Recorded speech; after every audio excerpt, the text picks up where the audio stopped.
آپ سن رہے ہیں کتاب اسباق تاریخ، چوتھا باب۔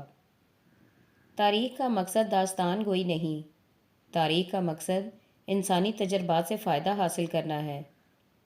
سب ہیڈنگ: ایک مثال۔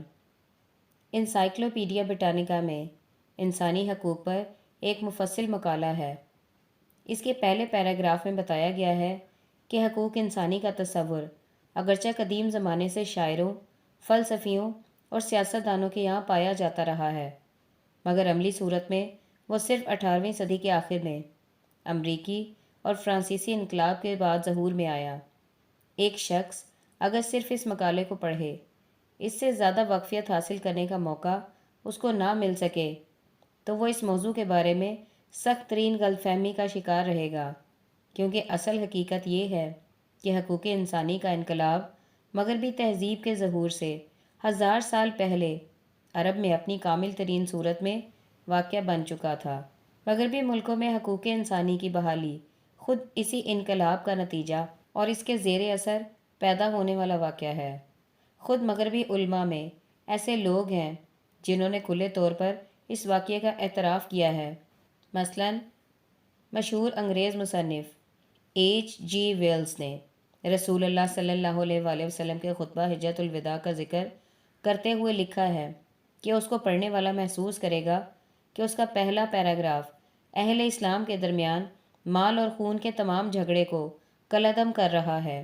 اس کا آخری حصہ ایک کالے حبشی کو خلیفہ کے برابر کا درجہ دے رہا ہے۔ انہوں نے دنیا میں باوقار اور منصفانہ معاملے کی عظیم روایت قائم کی۔ انہوں نے لوگوں میں فیاضی کی روح پھونکی۔ انہوں نے ایک ایسا سماج بنایا جو تاریخ کے کسی بھی پچھلے سماج سے زیادہ بے رحمی اور اجتماعی ظلم سے پاک تھا۔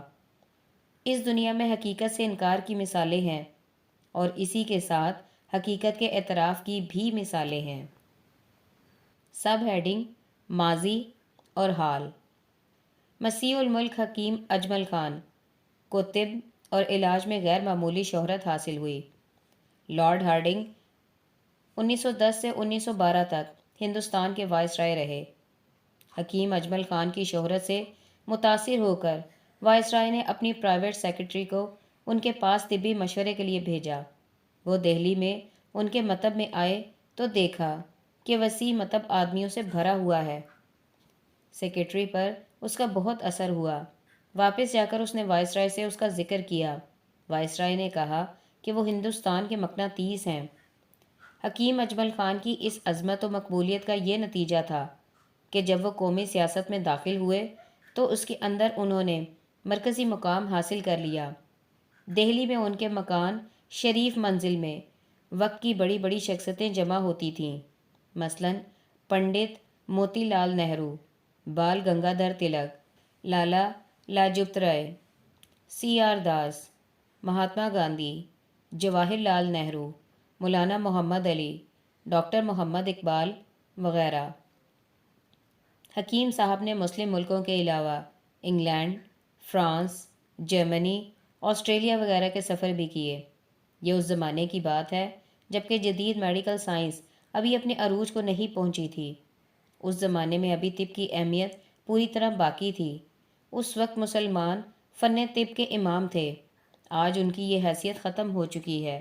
روایتی طب کے زمانے میں وہ دنیا سے آگے تھے، سائنسی طب کے زمانے میں وہ دنیا سے پیچھے ہو گئے۔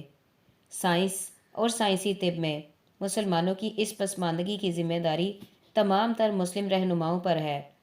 علماء نے مذہبی بنیاد پر اور لیڈروں نے سیاسی بنیاد پر اور کچھ مفکرین نے نظریاتی بنیاد پر مسلمانوں کو جدید تعلیم سے روکا۔ اس کا نتیجہ یہ ہوا کہ مسلمان تعلیم میں کم از کم 100 سال دنیا سے پیچھے ہو گئے۔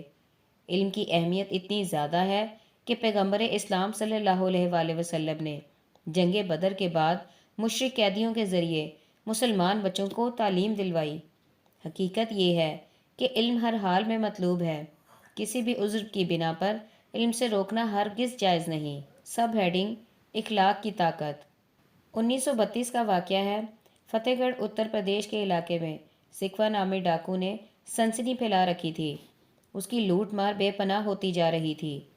پولیس کے افراد تک کے لیے ممکن نہیں رہا تھا کہ اس کی گولیوں کا نشانہ بچنے سے بچ سکے، مگر عین اس زمانے میں بھی ایک اعلیٰ انتظامی افسر اس کی فہرست انتقام سے مستثنیٰ تھا۔ یہ سید صدیق حسن ICS تھے۔ صدیق حسن صاحب اس زمانے میں فتح گڑھ میں جوائنٹ میجسٹریٹ تھے۔ سکھوا ڈاکو کے خلاف پولیس کی مہم انہی کی ماتحتی میں چلائی گئی۔ مہینوں کی جدوجہد کے بعد سکھوا ڈاکو گرفتار ہوا اور صدیق حسن صاحب نے اس کے مقدمے کی سماعت کر کے اس کو سزا کا حکم سنایا، مگر عین اس زمانے میں جبکہ صدیق حسن صاحب سکھوا ڈاکو کے خلاف مہم کی قیادت کر رہے تھے، سکھوا ڈاکو نے ان کے خلاف کوئی اقدام نہیں کیا۔ گرفتاری کے بعد اس نے بتایا کہ وہ اکثر رات کو صدیق حسن صاحب کے بنگلے پر آتا تھا، مگر ان کی شرافت کا خیال کر کے کبھی ان پر گولی نہیں چلائی۔ سید صدیق حسن صاحب کی وہ کیا بات تھی جس کی وجہ سے ایک ڈاکو بھی ان کی تعریف اور عزت کرتا تھا؟ اس کا اندازہ ایک واقعے سے ہوتا ہے جو خود سکھوا ڈاکو نے بتایا۔ اس نے کہا کہ ایک بار پولیس والے اس کو گرفتار کر کے سید صدیق حسن صاحب کے بنگلے پر لائے۔ یہ سردی کا زمانہ تھا۔ سکھوا نے صدیق حسن صاحب سے کہا، جنرل صاحب، آپ کا سکھوا سردی کھا رہا ہے۔ یہ سن کر صدیق حسن صاحب فوراً اندر گئے، اپنی نئی ریشمی قمیض اور کمبل لائے اور اس کو ڈاکو کے حوالے کرتے ہوئے کہا، لو، اس کو استعمال کرو، یہ تمہارے لیے ہے۔ کوئی شخص خواہ کتنا ہی نہتہ ہو، اس کے پاس ایک ایسا ہتھیار موجود رہتا ہے جس سے وہ اپنے حریف کو جیت سکے۔ یہ اخلاق کا ہتھیار ہے۔ ایک حکیم صاحب تھے، وہ شہر میں مطب کرتے تھے اور ہفتہ میں ایک دن اپنے گاؤں آیا کرتے تھے۔ ان سے ان کے گاؤں کے بعض لوگوں کو دشمنی ہو گئی۔ انہوں نے ایک آدمی کو چند 100 روپے دیے اور کہا کہ رات کو جب حکیم صاحب واپس آ رہے ہوں تو ان کو پکڑ کر مار ڈالو۔ غریب آدمی روپے کے لالچ میں تیار ہو گیا اور گاؤں کے باہر پل کے پاس چھپ کر بیٹھ گیا۔ حکیم صاحب اس کو دیکھتے ہی پہچان گئے۔ جب ان کو معلوم ہوا کہ وہ ان کو مار ڈالنا چاہتا ہے تو انہوں نے کہا کہ ذرا ٹھہرو۔ اس کے بعد انہوں نے کہا، کیا تم کو وہ دن یاد نہیں جب تم اپنے چھوٹے بچے کو ٹوکرے میں رکھ کر میرے پاس لائے تھے؟ بیماری نے اس کا برا حال کر دیا تھا اور تمہارے پاس علاج کے لیے پیسے نہیں تھے۔ میں نے تمہارے لڑکے کا مفت علاج کیا اور وہ اچھا ہو گیا۔ کیا میرے اس احسان کا بدلہ وہی ہے جو تم اب میرے ساتھ کرنا چاہتے ہو؟ یہ سنتے ہی آدمی نے اپنی لاٹھی پھینک دی اور حکیم صاحب کے پاؤں پر گر پڑا۔ اس نے کہا، آپ نے سچ کہا، میں روپے کے لالچ میں آپ کو مارنے کے لیے تیار ہو گیا تھا، مگر اب میں کبھی ایسا نہیں کروں گا۔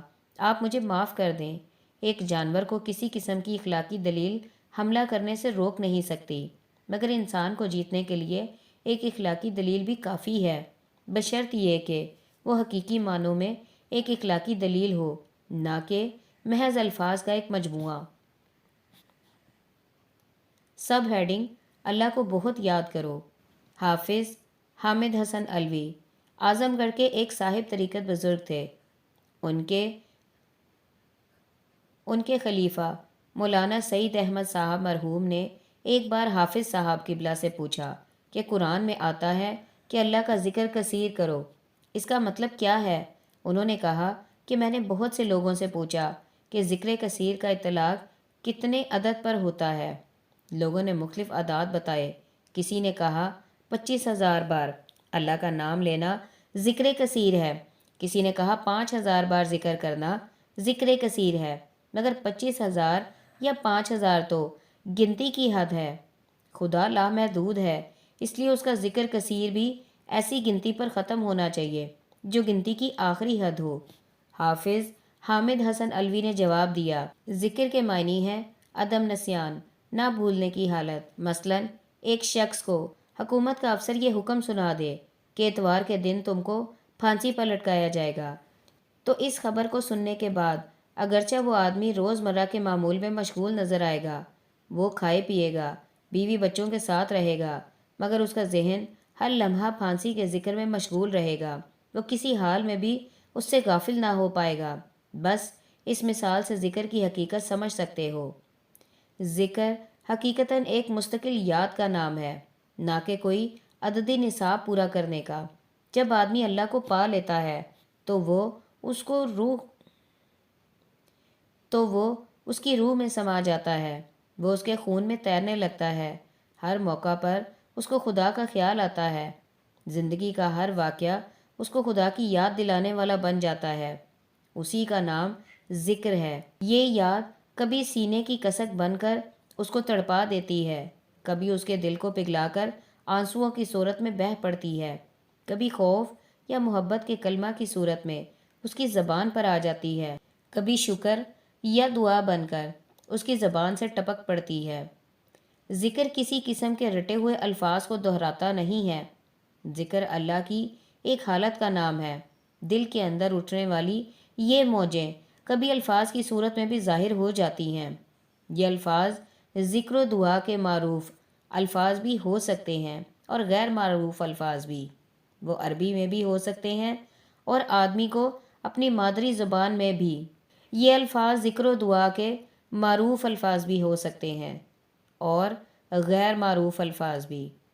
وہ عربی میں بھی ہو سکتے ہیں اور آدمی کی اپنی مادری زبان میں بھی، مگر ذکر یقینی طور پر کسی قسم کے تکرار الفاظ کا نام نہیں ہے، بلکہ اس قلبی حالت کا نام ہے جس کے نتیجے میں خدا کو یاد کرنے والے الفاظ زبان سے نکل پڑتے ہیں۔ الفاظ کی تکرار کا ذکر کہنا ایسا ہی ہے جیسے ریکارڈ کے آواز کو ایک زندہ انسان کا کلام کہا جا سکتا ہے۔ سب ہیڈنگ: کل اور آج کا فرق۔ فرانس کے شہر رائن میں 1200 اور 1225 عیسوی کے درمیان 6 بار آگ لگی۔ ہر بار پورا شہر جل کر خاک ہو گیا کیونکہ اس وقت فرانس میں آگ بجھانے کا کوئی انتظام نہ تھا۔ 1200 عیسوی تک یورپ کے کسی شہر میں پختہ سڑکیں نہیں پائی جاتی تھیں۔ لوگ گھر کا کوڑا سڑکوں پر ڈال دیا کرتے تھے، جس کی صفائی کے لیے کوئی سرکاری انتظام موجود نہ تھا۔ رات کے وقت کوئی آدمی گھر سے نکلتا تو وہ لالٹین لے کر نکلتا، کیونکہ شہروں میں روشنی کا رواج نہ تھا۔ آج کی طرح پولیس کا انتظام نہ تھا۔ ہر شخص کو اپنی حفاظت خود کرنی پڑتی تھی۔ یہ دور جس کو قرون وسطیٰ کا دور کہا جاتا ہے، اس وقت یورپ کے شہروں میں بد نظمی عام تھی۔ مکانات معمولی مٹی کے ہوتے تھے۔ اس قسم کی تفصیلات پیش کرنے کے بعد عالمی انسائکلوپیڈیا کا مقالہ نگار لکھتا ہے، یہاں قرون وسطیٰ کے شہروں کی بابت جو کچھ لکھا گیا اس کا کوئی جز اس شاندار تہذیب پر چسپاں نہیں ہوتا جو اس زمانے میں مسلمانوں نے اسپین میں قائم کی تھی۔ مسلمانوں کا شہر قرطبہ قرون وسطیٰ میں یورپ کا سب سے بڑا شہر تھا۔ اس کے باشندے اعلیٰ ترین معیار زندگی پر فخر کر سکتے تھے، جو یورپ میں کہیں بھی سینکڑوں برس تک موجود نہ تھا۔ مسلمان جو کسی وقت ساری دنیا میں سب سے آگے تھے، آج دنیا بھر میں سب سے پیچھے کیوں ہو گئے؟ اس کی وجہ صرف ایک ہے، اور وہ یہ کہ ان کے اندر تعمیری ذہن نہیں۔ موجودہ زمانے میں مسلمان اگرچہ بہت بڑے پیمانے پر سرگرمیاں دکھا رہے ہیں، مگر یہ سرگرمیاں منفی ذہن کی پیداوار ہیں، نہ کہ مثبت ذہن کی پیداوار۔ دور اول کے مسلمانوں کو قرآن کے ایجابی فکر نے متحرک کیا تھا۔ موجودہ زمانے کے مسلمانوں کو جس چیز نے متحرک کیا ہے وہ صرف وہ شکایتیں ہیں جو ان کو دوسری قوموں سے پیدا ہوئی ہیں۔ شکایتی ذہن کے تحت کبھی تعمیری سرگرمیاں وجود میں نہیں آتی۔ شکایت اور احتجاج کی زمین پر صرف شور و غل اور منفی ہنگاموں کی فصل اگتی ہے، اور وہی آج بہت بڑے پیمانے پر ہمارے یہاں اگی ہوئی ہے۔ سب ہیڈنگ: جہاد کے نام پر۔ 18ویں صدی عیسوی کے آخر میں روہیل کھنڈ شمالی ہند میں روہیلا خاندان کے نواب رحمت خان کی حکومت تھی۔ یہ افغانی نسل سے تعلق رکھتے تھے اور ہوش سے زیادہ جوش کے مالک تھے۔ ان کے اس مزاج کی وجہ سے ایسٹ انڈیا کمپنی سے ان کی مخالفت ہو گئی۔ کمپنی نے اودھ لکھنؤ کے نواب شجاع الدولہ کو نواب رحمت خان سے لڑوا دیا۔ اس جنگ میں نواب شجاع الدولہ کو ایسٹ انڈیا کمپنی کی مدد حاصل تھی، چنانچہ ان کو کامیابی ہوئی، اور 1774 میں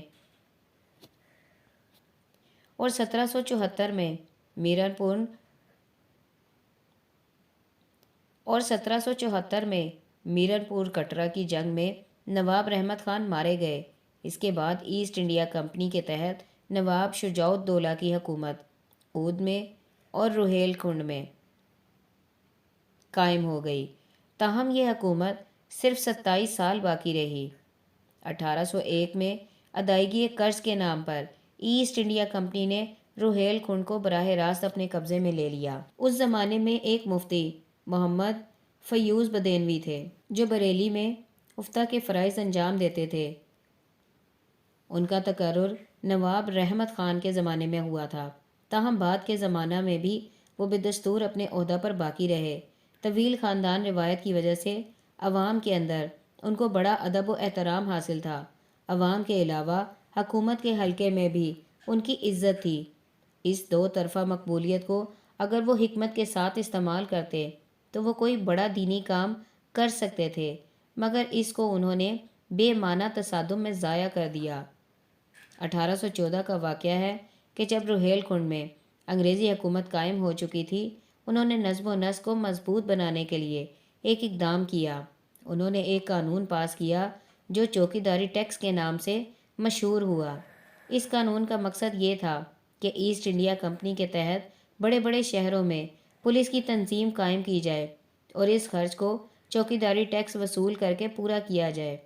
چوکیداری ٹیکس کا قانون روہیل کھنڈ کے علاقے کے دوسرے مقامات پر کسی احتجاج یا مزاحمت کے بغیر نافذ ہو گیا، لیکن بریلی میں صورتحال برعکس تھی۔ بریلی نوابی دور سے مسلمانوں کا مرکز تھا۔ یہاں سابق نواب رحمت خان کے بچے ہوئے افراد خاندان موجود تھے۔ انہوں نے چوکیداری ٹیکس کو بہانہ بنایا اور اس کے نام پر انگریزی حکومت کے خلاف شورش پیدا کرنے کی کوشش کی۔ اس معاملے میں مفتی محمد ایوز نے ان کا ساتھ دیا۔ اب سیاست اور مذہب دونوں ایک ہو گئے۔ مفتی محمد ایوز نے فتویٰ دیا کہ چوکیداری ٹیکس سراسر ناجائز ہے، کیونکہ یہ مسلمانوں کے اوپر جزیہ لگانے کے ہم معنی ہے۔ اس کا نتیجہ یہ ہوا کہ اس علاقے کے مسلم عوام اس ٹیکس کے خلاف ہو گئے۔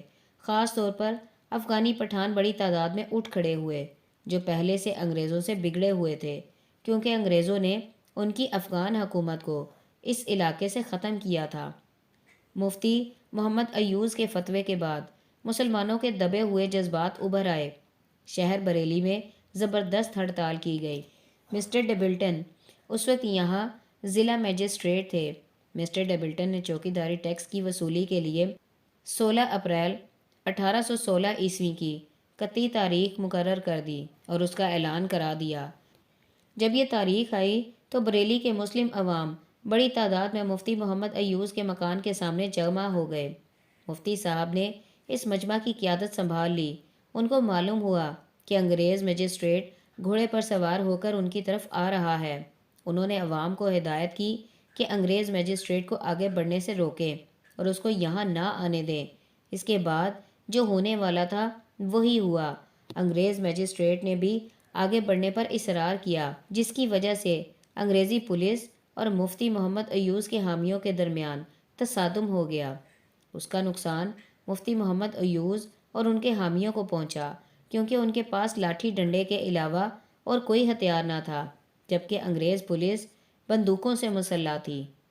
اس نے مجمع پر اندھا دھند فائرنگ شروع کر دی، جس کے نتیجے میں بہت سے افراد ہلاک ہو گئے اور اس سے زیادہ زخمی ہوئے۔ تاہم مفتی محمد ایوز نے ہمت نہیں ہاری۔ انہوں نے حسینی باغ بریلی میں مسلمانوں کو جمع کیا اور یہاں پرجوش تقریر کرتے ہوئے جہاد کا اعلان کر دیا۔ انہوں نے کہا کہ انگریزی حکومت سے اسلام کو خطرہ ہے، اس لیے اس سے لڑنا تمام مسلمانوں پر فرض ہے۔ اب اطراف کے علاقوں سے بھی لوگ آنے لگے اور چند دن کے اندر تقریباً 5000 روہیلا پٹھان تلواروں اور آتشی ہتھیاروں سے مسلح ہو کر مفتی محمد ایوز کی سرداری میں جمع ہو گئے۔ انگریزوں نے مصالحت دکھائی اور گفت و شنید سے مسئلے کو حل کرنا چاہا، مگر مفتی محمد ایوز صاحب جھکنے کے لیے تیار نہ تھے۔ دوسری طرف بریلی، رامپور، پیلی بھیت، بنجور، بدایوں، شاہجہاں پور تک پٹھان جہاد کا اعلان سن کر آتے رہے، یہاں تک کہ ان کی تعداد تقریباً 15,000 ہو گئی۔ مفتی محمد ایوز کے حوصلے اب بہت بڑھ گئے۔ انہوں نے صلح کے لیے انگریز میجسٹریٹ کے سامنے مندرجہ ذیل 4 شرطیں پیش کیں۔ نمبر 1، چوکیداری ٹیکس کو منسوخ کیا جائے۔ نمبر 2، بریلی کے انگریز کوتوال کو ہمارے حوالے کیا جائے تاکہ ہم اس کے اوپر شرعی سزا نافذ کریں۔ نمبر 3، پولیس فائرنگ میں ہلاک ہونے والوں کے وارثین کو معقول معاوضہ دیا جائے۔ نمبر 4، چوکیداری ٹیکس کے تمام مظاہرین کی عام معافی کا اعلان کیا جائے۔ انگریز حکومت تمام شرطوں کو مان سکتی تھی، مگر وہ دوسری شرط کو کسی قیمت پر نہیں مان سکتی تھی۔ دوسری طرف مفتی محمد ایوز کے حامیوں کے حوصلے اتنے بڑے ہوئے تھے کہ گفت و شنید کے دوران بھی وہ پرامن نہ رہے۔ عین اس زمانہ میں ان میں سے کچھ لوگوں نے ڈسٹرکٹ جج مسٹر کولیسٹر کے لڑکے کو قتل کر دیا۔ بالآخر انگریز سپاہیوں کی بڑی تعداد نے 18 اپریل 1816 کو مفتی محمد ایوز کے حامیوں پر حملہ کر دیا۔ سخت جنگ ہوئی، مگر انگریزی بندوقوں کے مقابلے میں روہیلے افغانوں کے روایتی ہتھیاروں نے شکست کھائی۔ تقریباً 300 روہیلے جان سے مارے گئے اور ہزاروں کی تعداد میں زخمی ہوئے۔ اس کے بعد روہیلے افغانوں کے حوصلے پست ہو گئے، وہ میدان چھوڑ کر بھاگے۔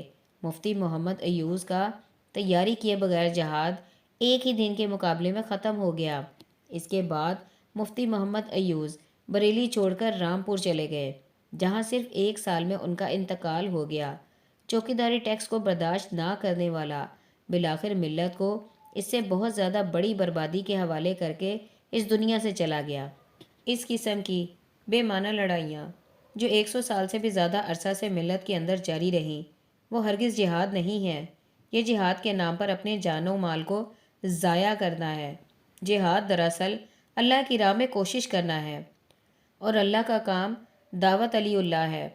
اہل اسلام کے لیے لازم ہے کہ وہ اپنی تمام ممکن قوتوں کو دعوت علی اللہ کے میدان میں لگائیں۔ وہ دوسری قوموں کو ہدایت خداوندی کے راستے پر لانے کی کوشش کریں۔ یہی اہل ایمان کا اصل جہاد ہے۔ مسلمانوں کو اس اصل جہاد کا صحیح احساس نہیں۔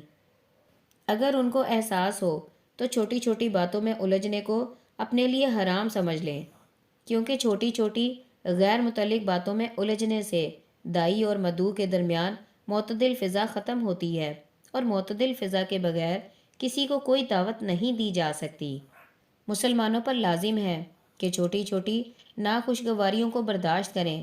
اگر وہ ایسا نہ کریں تو وہ یقینی طور پر خدا کے نزدیک مجرم ہیں۔ چھوٹی چھوٹی باتوں پر مدعو اقوام سے لڑ پڑنا اور اس کو جہاد بتانا صرف ان کے جرم میں اضافہ کرتا ہے۔ وہ کسی بھی حال میں ان کو بری الذمہ قرار نہیں دیتا۔ یہ یقینی طور پر نفسانیت ہے، نہ کہ خدائی جہاد۔ سب ہیڈنگ: تاریخ کا نوشتہ۔ 26 اکتوبر 1967 کو تہران کے قصر گلستان میں ایک بے حد شاندار جشن منایا گیا۔ یہ سابق شاہ ایران محمد رضا شاہ پہلوی کی تاج پوشی تھی۔ اس موقع پر جو غیر معمولی اہتمام کیا گیا، اس کے اخراجات کی مقدار اربوں روپے تک پہنچتی ہے۔ اس زمانے میں رقم الحروف نے شاہ ایران کی تاج پوشی کے عنوان سے ایک مضمون لکھا تھا، جس میں جشن کی مصرفانہ تفصیلات دیتے ہوئے آخر میں لکھا تھا: یہ شاہ قسم کے لوگ بھی حالات سے کتنا بے خبر ہوتے ہیں۔ وہ عوامی انقلاب کے آتش فشاں پہاڑ کے اوپر کھڑے ہوئے ہیں اور ایسی حرکتیں کرتے ہیں جس سے اس آتش فشاں کو کچھ اور چنگاریاں حاصل ہو جائیں۔ اگر یہ لوگ دانشمند ہوتے تو ان جھوٹے مظاہروں میں سرمایہ خرچ کرنے کے بجائے وہ عوام کو مطمئن کرنے کے لیے خرچ کرتے۔ اس طرح اگرچہ ان کے اصلی عیش اور اقتدار میں کمی نہ ہوتی، مگر عوام کو خوش کر کے وہ اپنی شہنشاہیت کی عمر کو ضرور طویل کر سکتے تھے۔